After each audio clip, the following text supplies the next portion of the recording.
So when we print with our stamps, it's the exact same process as we printed with our foam plate, except we don't have to do some of the extra steps. We don't have to have another paper to rub the back on.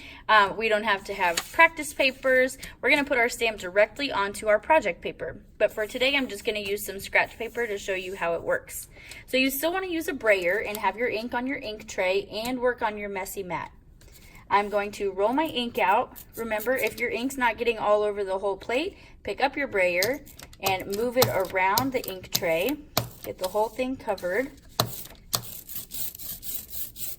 That sound, it almost sounds sticky. That's a good indicator that you have a good amount of ink on your brayer. If it is too goopy and too thick, it's going to get in all of your fine lines. And if it's too dry, you will not have very good ink results. So this is a good mix of ink. So I'm just going to hold my stamp still, and then I'm going to roll over it. And the only thing that should be showing up is my stamp carving.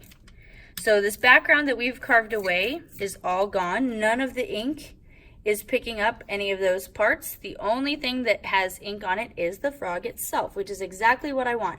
So you can see it didn't fill in those cracks.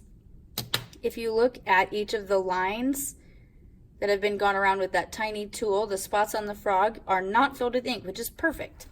So I'm going to practice on white paper first, and then I'm going to practice on black and see how well it pops. But with our foam plate, we turned it upside down, we put another piece of paper over it, and then we rubbed it with a fist. We don't have to do that now. So I'm just going to take my stamp, carefully turn it over, then I'm going to press down, and if I need to, I can just press kind of with a fist, really get it all over the paper. If we don't press hard, that ink's not going to transfer. And then I lift up my stamp, and then there is my frog print.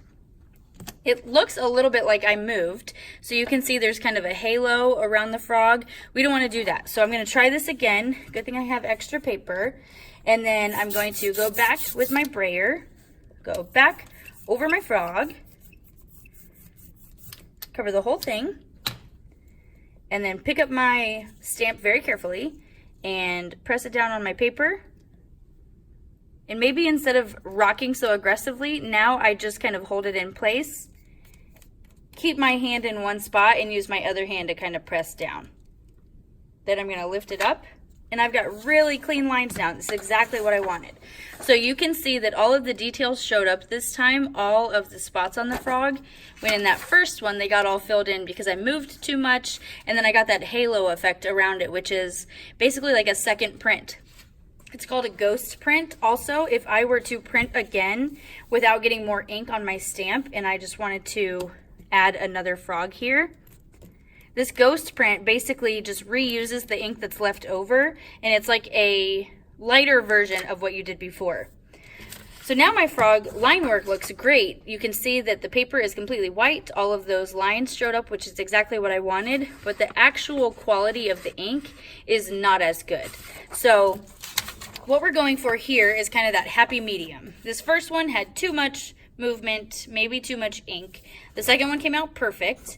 And then the third one was a really clean ghost print, except we had a little bit of patchiness in our ink. So we're going to focus on trying to get this second one that's got good coverage, good saturation and color. I'll practice one more time on this lighter paper so you can see it on different tones. I'm going to re-ink the frog. Just make sure it has nice coverage,